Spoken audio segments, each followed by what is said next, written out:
दावा है कि इसे हथियाने के लिए कोर्ट का फर्जी आदेश तक तैयार कर दिया गया। करीब 120 बीघा सरकारी जमीन से जुड़े इस मामले ने प्रशासन को और भी हैरान कर दिया है। सबसे बड़ा सवाल है कि आखिर इतनी बड़ी जमीन का खेल करीब 38 साल से चल रहा था। नमस्कार, मैं खुशी मिश्रा और आप देख रहे हैं खरी कसौटी।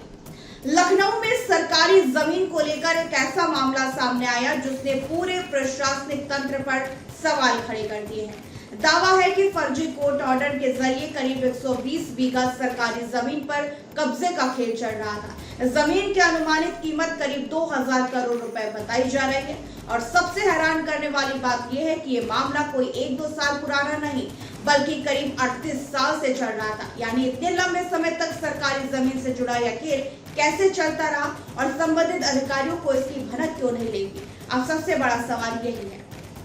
दरअसल जांच में सामने आया कि जमीन से जुड़े रिकॉर्ड में हेरफेर करने के लिए कथित तौर पर एक फर्जी अदालत का आदेश तैयार किया गया। बताया जा रहा है कि इस आदेश का इस्तेमाल सरकारी जमीन को निजी कब्जे में लेने के लिए किया गया।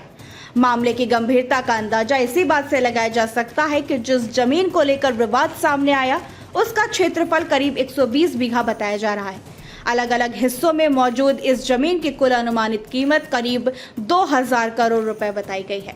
रिपोर्ट के मुताबिक इस पूरे मामले की जांच के बाद 5 अगस्त को चकबंदी आयुक्त को रिपोर्ट सौंपी गई थी। जांच में यह बात सामने आई थी कि कथित फर्जी कोर्ट आदेश के आधार पर जमीन के रिकॉर्ड में बदलाव और कब्जे का रास्ता बनाया गया। इसके बाद मामले में 4 लोगों के खिलाफ एफआईआर दर्ज की गई। हालांकि जांच अभी भी पूरी नहीं हुई और पुलिस तथा प्रशासन यह पता लगाने में जुटी है कि इस पूरे खेल में और कौन कौन लोग शामिल थे। सबसे बड़ा सवाल सरकारी कर्मचारियों और अधिकारियों की भूमिका को लेकर भी उठ रहा है। आखिर जांच रिपोर्ट में कुछ अधिकारियों की भूमिका संदिग्ध बताई गई। अब यह पता लगाया जा रहा है कि अगर दस्तावेज फर्जी थे तो सरकारी रिकॉर्ड में उन्हें स्वीकार कैसे किया गया और इतने लंबे समय तक जमीन पर कब्जे का मामला सामने क्यों नहीं आया। यह मामला सिर्फ जमीन पर कब्जे का नहीं है, सवाल सरकारी सिस्टम की निगरानी पर भी है। आखिर जिस जमीन की कीमत हजारों करोड़ रुपए बताई जा रही है उसके रिकॉर्ड में इतनी बड़ी गड़बड़ी कैसी होती रही।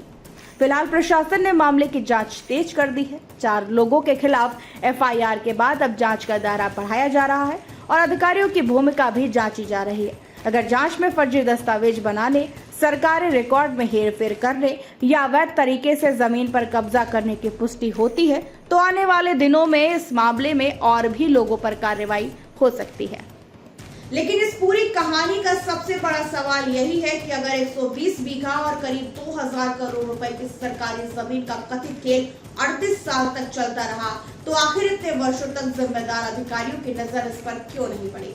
अब देखना होगा कि जांच में इस पूरे नेटवर्क से जुड़े कितने नाम सामने आते हैं और सरकारी जमीन को वापस लेने के लिए प्रशासन आगे क्या कार्रवाई करता है।